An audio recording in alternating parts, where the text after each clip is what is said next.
반갑습니다. 반가워요. 우리 좀 밝게 해보자. 힘들어하지 마. 난 행복해. 오늘 주제는 말이죠. 같이 임장 갔다 왔잖아요. 네. 얘기를 했었잖아요. 수강생분들이랑. 그때 핫식스 수강생분이 예. 신혼부부 청약을 준비하고 있어서 입찰은 좀 어려울 것 같다 이런 말을 하셨어. 가능하다는 기사를 본 것 같은데 그분을 위한 영상. 핫식스 보이를 위한 영상. 식스.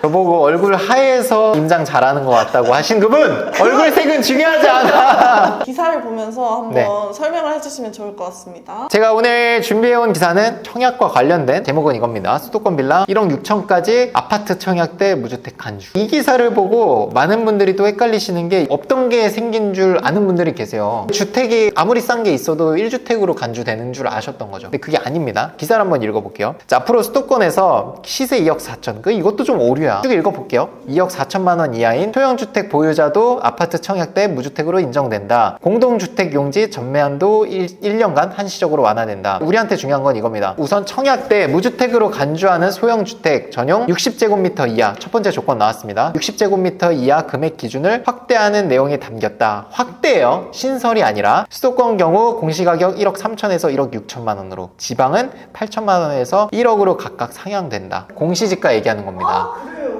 우리가 지금 1억 이하도 많이 보고 있죠. 여기서 얘기하는 시세 2억 4천이라는 게 공시지가가 보통 시세 한 60% 70% 수준이에요. 그래서 2억 4천을 잡은 것 같은데 사실 너무 이거 일반화한 게 아닌가 싶거든요. 공시지가 1억 6천 중에서 뭐 3억 되는 것도 있고 한데 시세 2억 4천만 원이라는 걸 보시면 안 되고 무조건 공시지가를 따라야 돼요. 국토부에서 정한 거니까. 그러니까 이런 정책에서는 항상 기준축이 됩니다. 시세라는 건 계속 왔다 갔다 하니까. 동매로 사면은 공시지가가 더 높을 수도 있겠네요. 나는 2억 4천에 낙찰 받았는데 네. 공시가는 더 높아버리면은 그쵸. 사고가 날 수 있으니. 또 공시지가를 꼭 확인하라고 하는 게 또 여기서 또 접목이 될 수는 있겠네요. 그러니까 공시지가는 사실 뭐 많은 것들을 대변합니다. 뭐 세금의 기준이 되기도 하고요. 재산세의 기준이 되기도 하고 그리고 전세를 얼마에 맞출 수 있냐. 보통 빌라는 공시지가 126%니까. 어쨌든 이 한도를 1억 3천에서 6천 그냥 우리 입장에서 많이 늘려준 겁니다. 시세로 환산을 하면 더 큰 금액이 늘어나게 된 거죠. 체감상 감정가 2억 5천 이하 물건까지도 청약에서는 이제 무주택으로 간주하게 됩니다. 근데 이제 가격만 따지면 안 돼요. 전용 60제곱미터 이하의 조건도 있기 때문에 경기도 같은 데는 전용 면적이 큰 것도 공시지가 1억 6천 이하도 많으니까 반드시 전용 60제곱미터 이하 그리고 공시지가 1억 6천 이하 인지를 하시고 바로 시행이 된 게 아닙니다. 개정안은 12월쯤 시행 중인데 아직 며칠인지는 안 나왔어요. 그래서 여기서 말씀드리고 싶은 건 금액이 늘어났다라기보다는 청약을 준비하시는 분들도 빌라를 볼 수 있다는 겁니다. 빌라를 보셔도 청약 준비하는데 문제가 전혀 없다. 무주택으로 간주를 하니까. 주택 하나에 대해서만 그렇게 간주를 하는 겁니다. 그러니까 주택수에서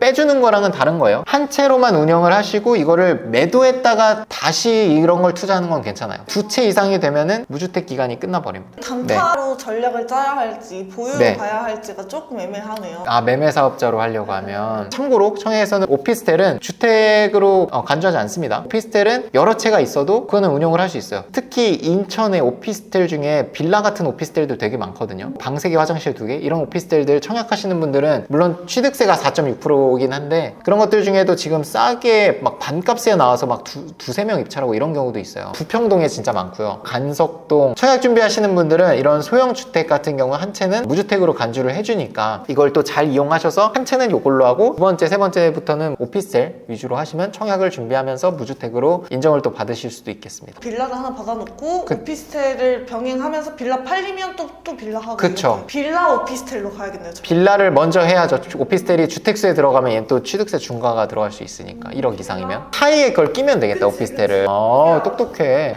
보고 있다 핫식스볼! 아, 목소리 짜증나.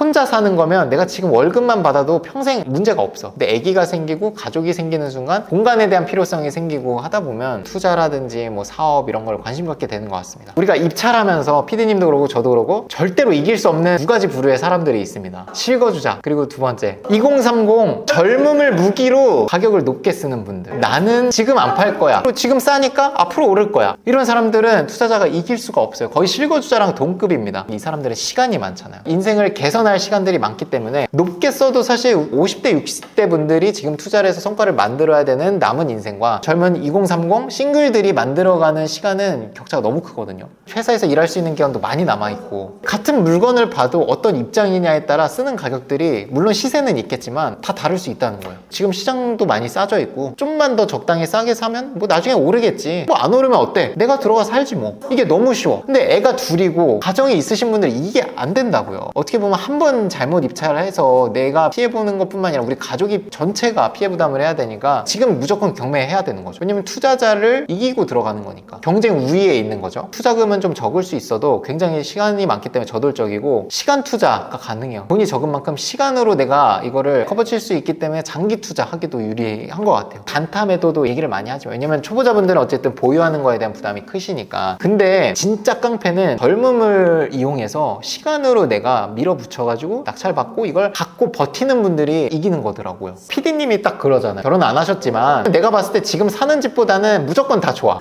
그래서 시립주하기가 너무 사실 유리해. 경매 투자자들이 맨날 하는 얘기 뭔지 알죠? 내가 저 나이 때 했으면, 내가 1년만 일찍 했으면 지금쯤, 이 말을 맨날 하거든요. 그 말을 해석해보면 하루라도 빨리 시작하면 무조건 유리하다는 말이에요. 경매는 무조건. 경매 투자로 부자가 되는 사람은 낙찰 횟수를 늘려가야 돼요. 그러니까 결국 이것도 시간인 거죠. 최대한 빨리 시작해서 투자를 하면서 자본금도 늘지만 경험치도 쌓이잖아요. 같이 올라가면서 커지는 속도가 정말 급속도로 성장을 하게 됩니다. 결론적으로는 이제 큰 수익률에 집중하기보다 잃지 않는 투자에 집중하면서 낙찰 횟수를 꾸준히 늘려가더라 라는 게 결론입니다. 똑같은 10시간을 두고 할 수 있는 물건이 예전엔 2개였다면 나중에는 뭐 5개, 6개도 할 수 있어. 나 오늘 좀 좋은 얘기 많이 한 것 같아. 집에 가야지. 퇴근해. 잘했습니다. 고생했어요. 네.